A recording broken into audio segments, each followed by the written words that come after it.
दोस्तों आज हम उस डिवाइस के बारे में बात करेंगे जिसका प्रयोग करना आज बहुत ही महत्वपूर्ण हो गया है। खास तौर से कोविड के वक्त पे हमको पल्स ऑक्सीमीटर की जरूरत बहुत ज़्यादा पड़ गई है।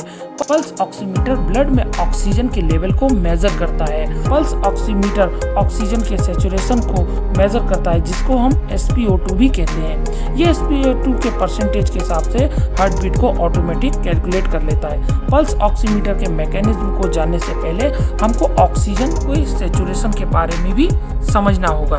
हम सभी को पता है कि हमारे शरीर में ब्लड के साथ ऑक्सीजन के मॉलिक्यूलर भी फ्लो होते हैं, जो हमारे जीवन के लिए बहुत ही इम्पोर्टेंट है।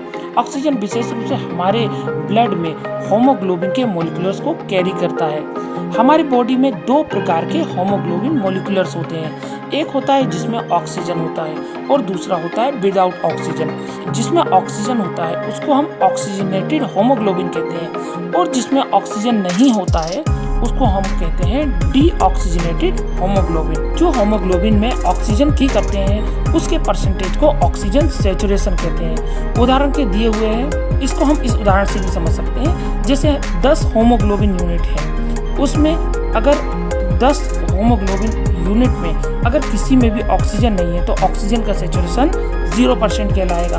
अगर 10 होमोग्लोबिन में 5 ऑक्सीजन के यूनिट है तो उसका ऑक्सीजन सैचुरेशन 50% कहलाएगा। अभी में ऑक्सीजन का यूनिट 10/10 होता है तो SpO2 का परसेंटेज कहलाएगा 100%। अब हम पल्स ऑक्सीमीटर के बारे में भी जान लेते हैं कि पल्स ऑक्सीमीटर काम कैसे करता है।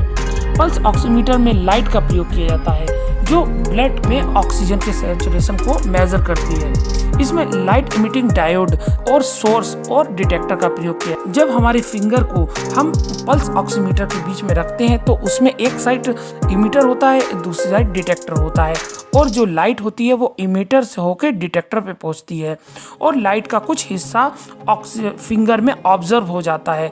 लाइट के जो पार्ट ऑब्जर्व नहीं होता है वो डिटेक्टर तक पहुंच जाता है। पल्स ऑक्सीमीटर में ऑक्सीजनेटेड होमोग्लोबिन और डीऑक्सीजनेटेड होमोग्लोबिन में डिफरेंट वेवलेंथ की लाइट ऑब्जर्व होती है।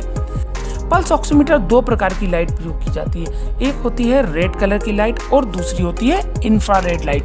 रेड लाइट जिसकी वेवलेंथ 650 नैनोमीटर होती है और दूसरी होती है इंफ्रारेड लाइट जिसकी वेवलेंथ होती है 950 नैनोमीटर।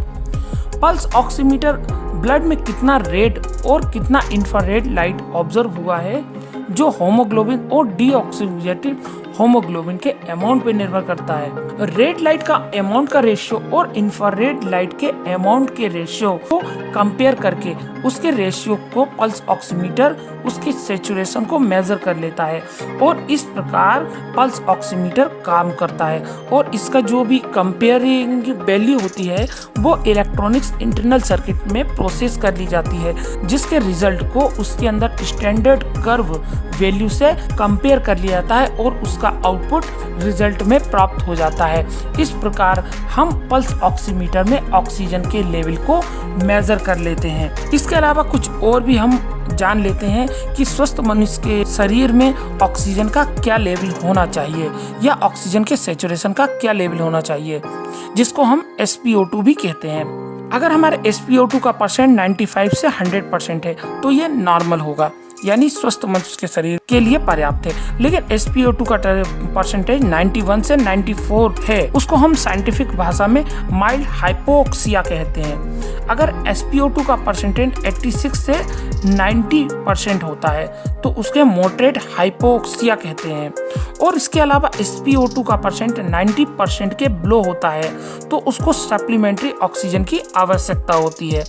और इसके अलावा SpO2 का परसेंट 85% के नीचे होता है तो उसको सीवर हाइपोक्सिया कहते हैं। लेकिन इसके अलावा भी कुछ फैक्टर होते हैं जो कि पल्स ऑक्सीमीटर की वैल्यू को इफेक्ट करते हैं, जैसे कि अगर हमारे नेल पॉलिश लगी हो या फिर उसके लाइट का इफेक्ट हो या फिंगर में कुछ पिगमेंट्स हो या इसके अलावा भी बहुत फैक्टर होते हैं जिसके कारण पल्स ऑक्सीमीटर इफेक्टेड होता है। इस प्रकार आज आपने इस वीडियो के माध्यम से पल्स ऑक्सीमीटर के बारे में जाना कि यह कैसे काम करता है, इसका बेसिक प्रिंसिपल क्या है। आई होप ये मेरा वीडियो आपको पसंद आया होगा।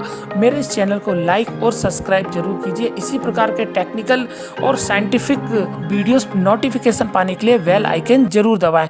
Thanks for watching. जय हिंद।